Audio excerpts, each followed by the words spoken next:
Hola a todos, bienvenidos a Historia Viva, el podcast donde las decisiones del pasado conversan con nuestros dilemas actuales. Hoy tenemos un tema muy interesante. ¿Por qué el Estado colombiano sigue interviniendo en la economía casi un siglo después? ¿O estamos ante un Estado que aprendió o simplemente repite viejos patrones?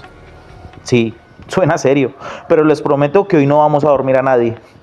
Junto conmigo, 3 puntos de vista indispensables. Está la doctora María Elsie Jiménez, que nos trae la memoria histórica. Junto con ella está la doctora María Amador, con su mirada económica crítica.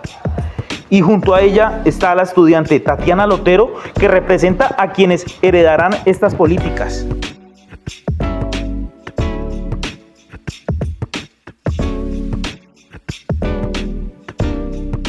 Empecemos con la pregunta incómoda. Doctora Jiménez, ¿no fue precisamente este intervencionismo histórico el que sembró las semillas del clientelismo que tanto criticamos hoy? Mateo, esa es una crítica común pero simplista. En 1929 Colombia era un país quebrado. El café pasó de 22 centavos a 8 centavos la libra. El desempleo masivo, el hambre. Olaya Herrera no tuvo opción. El Estado actuaba o el país colapsaba. ¿Y qué manera de actuar, doctora Jiménez? Nacieron la Caja Agraria, el Banco Central Hipotecario. Por primera vez el Estado dijo, yo soy el prestamista de última instancia. Pero también, y esto es clave, fue el momento en el que el político empezó a ver los recursos públicos como su caja menor. O sea, ¿estamos diciendo que nació un Estado necesario pero mal diseñado? Exacto, Tatiana. Era un paciente en terapia intensiva. El diagnóstico era correcto. Necesitábamos un Estado fuerte. El problema fue la medicina. Instituciones sin controles reales, politizadas desde su nacimiento. Permítame corregir, doctora Jiménez. El problema no fue el diseño, fue la cultura política. Mire el New Deal norteamericano. Mismo contexto, pero con instituciones que sobrevivieron 90 años porque su sistema político era diferente al nuestro. María, tocaste un punto crucial. Los críticos tienen razón cuando dicen que este intervencionismo histórico nos condenó a un Estado obeso e ineficiente.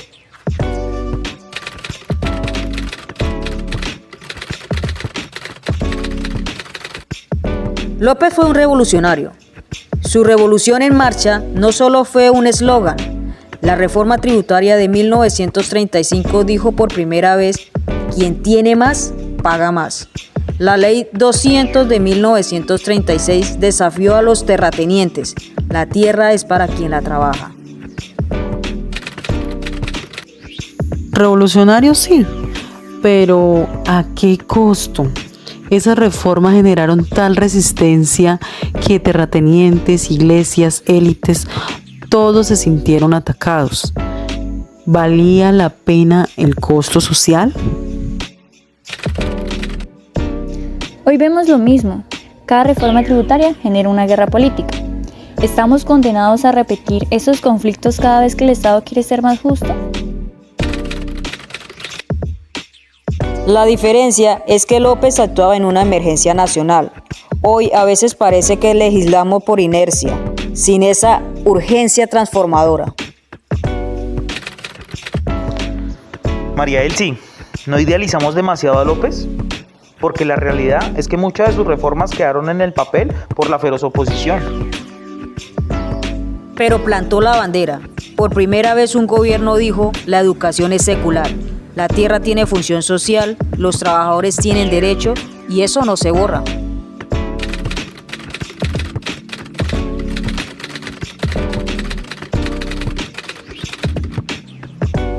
Bueno, llegamos al corazón del máter. María Amador, déjame ser directo.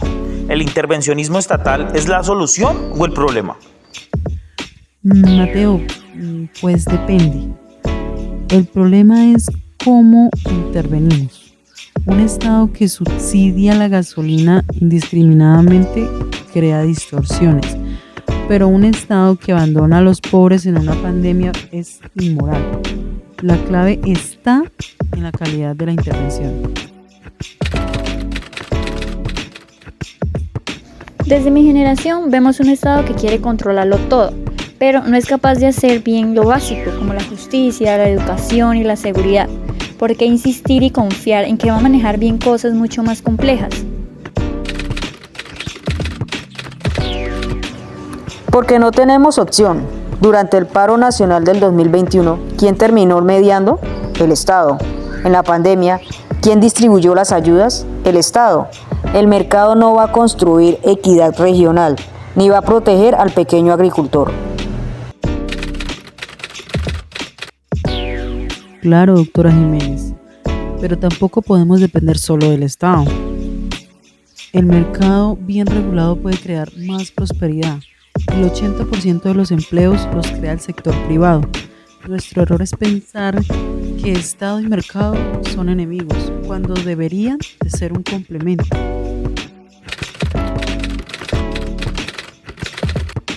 Pongámoslo en términos concretos. ¿El campesino del Meta necesita más Estado o más mercado? Necesita de un Estado que le garantice seguridad y justicia y un mercado que le pague un precio justo por sus productos. No es una elección binaria.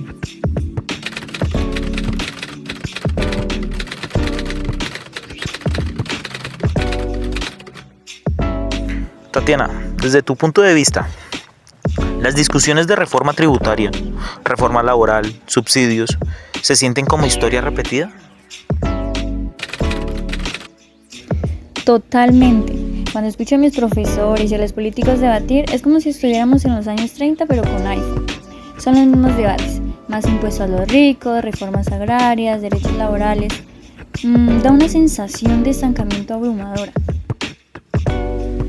Pero con diferencias cruciales. Hoy tenemos una Corte Constitucional, una sociedad civil organizada, medios independientes. En los 30, López gobernaba casi por decreto. Y hay un nuevo actor. Hoy hablamos de transición energética, cambio climático, economía verde. El Estado del siglo XXI tiene que intervenir para salvar el planeta. No solo buscar desarrollo, también sostenibilidad. María, sé directa. ¿El intervencionismo 2025 será más exitoso que el de 1935? Mateo, depende de una cosa. Si aprendimos que sin instituciones técnicas independientes, toda intervención se degenera en clientelismo. Hablemos del bono IFE de la pandemia. ¿Funcionó? Sí, relativamente bien. ¿Por qué? Porque se usó tecnología y evitó la politización. Esa debería ser la regla, no la excepción. Yo añadiría otro elemento. La gente joven ya no cree ni se identifica con las viejas dicotomías. Nuestra apuesta es por un Estado inteligente, que no sea grande por defecto, sino donde se necesite, y ágil, que no intervenga en todo, sino donde marque la diferencia. Pero hay cosas que solo el Estado puede hacer. ¿Quién, si no es el Estado, va a conectar con fibra óptica a La Guajira? ¿Qué empresa privada va a hacer eso?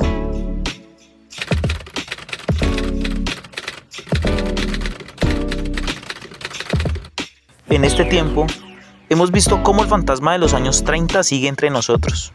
Doctora Jiménez, ¿cuál es la lección que no hemos aprendido?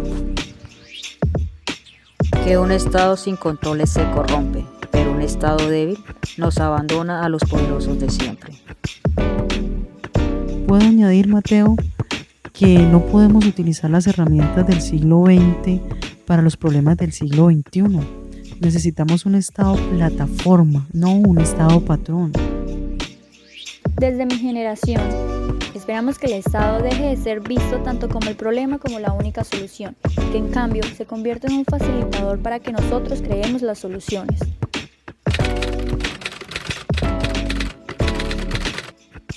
Y recuerden, queridos oyentes, que la historia puede ser seria, compleja y hasta polémica, pero también puede ser divertida y reveladora. Este debate nos demuestra que se puede reír, cuestionar y aprender al mismo tiempo. Gracias a María Elsie, María Amador y Tatiana Lotero por esta conversación llena de ideas, chispa y reflexión. Nos vemos en la próxima edición de Historia Viva.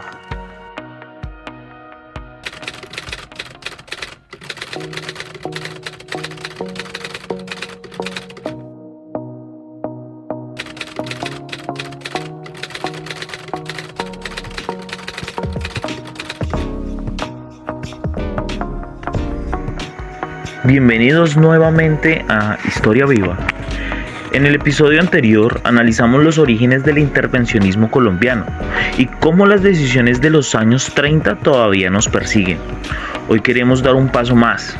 ¿Qué tan vigente está esa lógica en la Colombia actual? ¿Sigue el Estado actuando como salvador o ya aprendimos a convivir con la autonomía del mercado? Mateo, lo interesante es que el intervencionismo no desapareció, solo cambió de rostro. Hoy no hablamos de cajas agrarias ni de bancos hipotecarios, sino de subsidios, transferencias y regulación digital. Es el mismo principio, adaptado a una nueva era.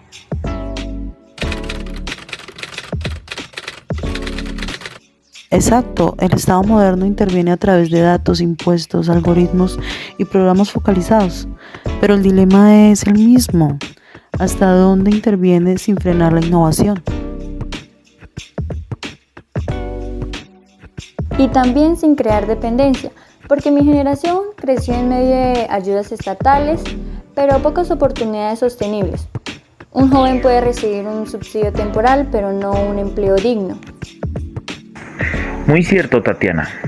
Entonces, ¿será que la nueva forma de intervencionismo no está en la economía física, sino en la economía digital y social?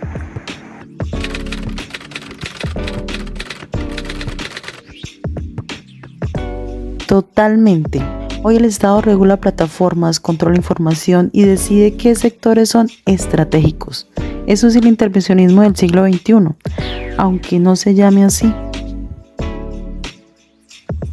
Y es peligroso si no hay límites éticos, porque el poder de decidir qué datos usar y cómo hacer puede derivar en nuevos tipos de control social.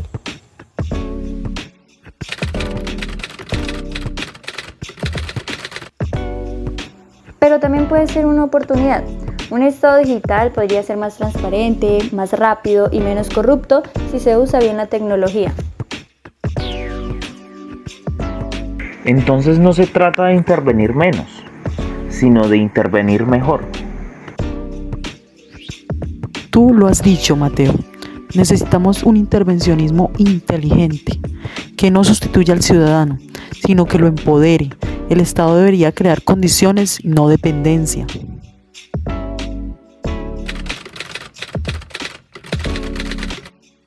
En la historia colombiana, cada avance técnico vino acompañado de una nueva centralización. Ahora debemos evitar repetir ese patrón. La digitalización no puede convertirse en un nuevo monopolio estatal. Es decir, que el Estado no sea dueño de la información, sino su garante.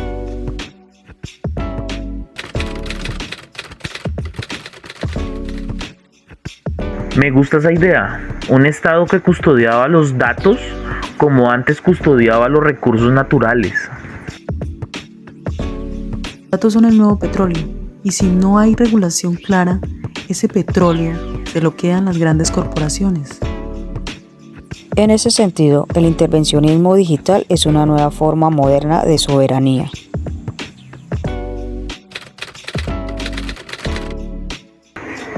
Pasemos a otro punto. ¿Qué pasa cuando el intervencionismo se vuelve político otra vez? Vemos gobiernos que prometen subsidios sin respaldo fiscal o empresas públicas usadas como botín. ¿Ese es un retroceso?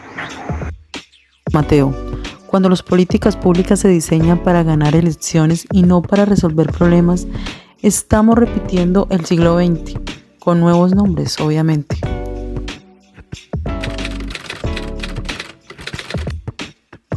Es frustrante, parece que las lecciones históricas no sirvieron. Seguimos confundiendo justicia social con populismo económico. También hay avances. Hoy la sociedad civil y la academia tienen más voz. Antes el debate quedaba en ministros y banqueros. Hoy hay periodistas, ciudadanía y estudiantes como tú, Tatiana, que vigilan y opinan.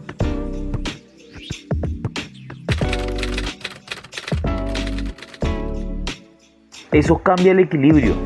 El Estado ya no puede actuar sin rendir cuentas. Que define la nueva era, transparencia o fracaso.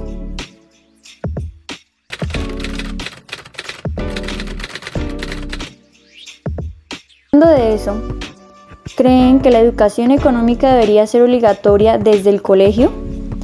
Tal vez así evitaríamos repetir los errores de políticas mal entendidas.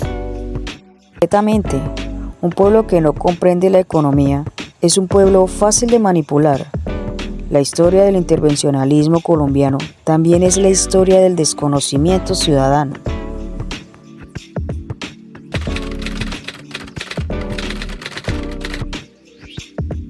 Frase, doctora. La educación es la mejor forma de intervención. Genera autonomía. Un ciudadano que entiende cómo se financia el Estado exigirá eficiencia, no favores. Ese sería el cambio cultural que necesitamos, pasar del que me den al que me enseñen a crear.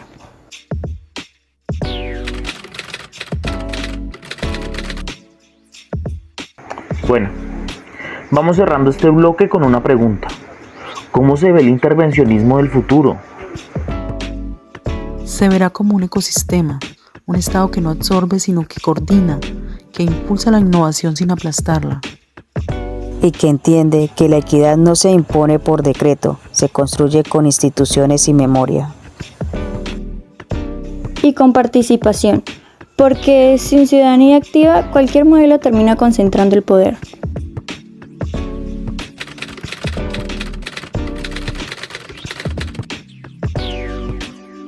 Así es. En conclusión, no se trata de Estado o mercado, sino de ciudadanos conscientes que exijan un equilibrio entre ambos.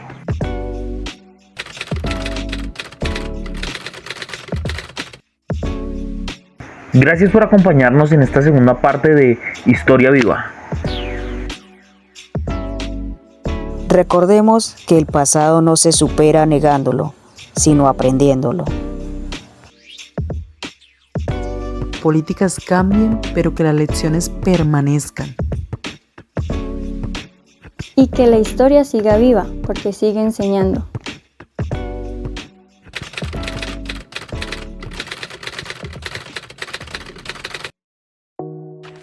Vivimos en una época en la que las decisiones del pasado se repiten con nuevos nombres.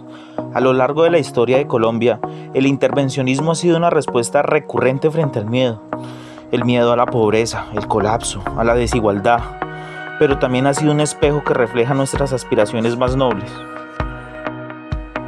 Hoy entendemos que el intervencionismo no es una doctrina, sino una pregunta que se reinventa con cada generación.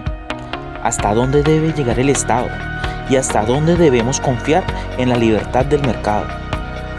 Ni el Estado puede resolverlo todo, ni el mercado puede garantizar la equidad. El verdadero equilibrio se construye cuando la ciudadanía es consciente, crítica y responsable de su propio destino. Durante décadas hemos medido el progreso en términos de PIB, exportaciones o inversión, y olvidando que la riqueza también se mide en confianza, conocimiento y dignidad. No hay desarrollo sin memoria ni justicia sin participación. El intervencionismo de ayer fue la respuesta a una crisis económica. El de hoy debería ser la respuesta a una crisis moral y ambiental. Ya no basta con repartir recursos, debemos aprender a repartir oportunidades. El nuevo desafío del Estado es intervenir sin asfixiar, acompañar sin dominar y planear sin olvidar la voz del ciudadano. A veces confundimos la fuerza del Estado con su tamaño, pero un Estado fuerte no es el que más controla, sino el que más confía en su gente. La fortaleza institucional no se construye con decretos, sino con coherencia y ejemplo. Colombia tiene hoy la oportunidad de redefinir su modelo de desarrollo, no a partir de ideologías importadas, sino desde su propia historia. Esa historia que nos recuerda que cada reforma, cada ley, cada política pública es un capítulo de una conversación más larga, la conversación entre el poder y la justicia, entre la economía y la ética.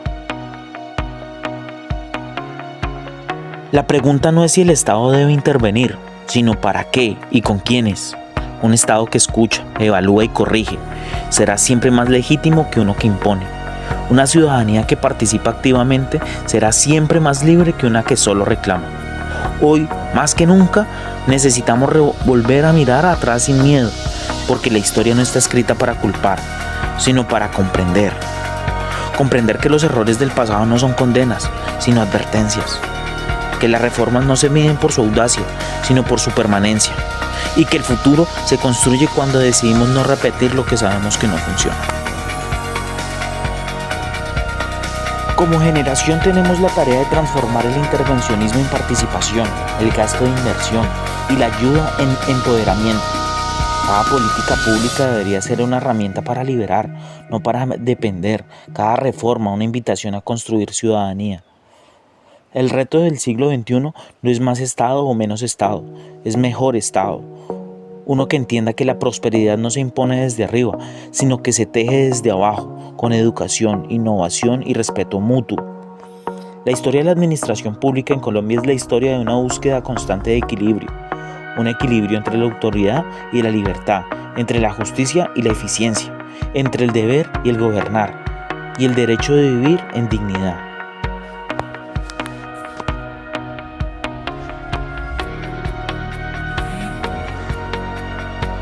Quizás, cuando logremos comprender que el verdadero progreso no está en el poder que se acumula, sino en el que se comparte, entonces sí habremos aprendido lo que tantos gobiernos, economistas y generaciones intentaron enseñarnos, que el desarrollo no es una meta, sino una responsabilidad compartida. Hasta la próxima. Seguiremos explorando cómo las decisiones de ayer siguen moldeando a nuestro mañana.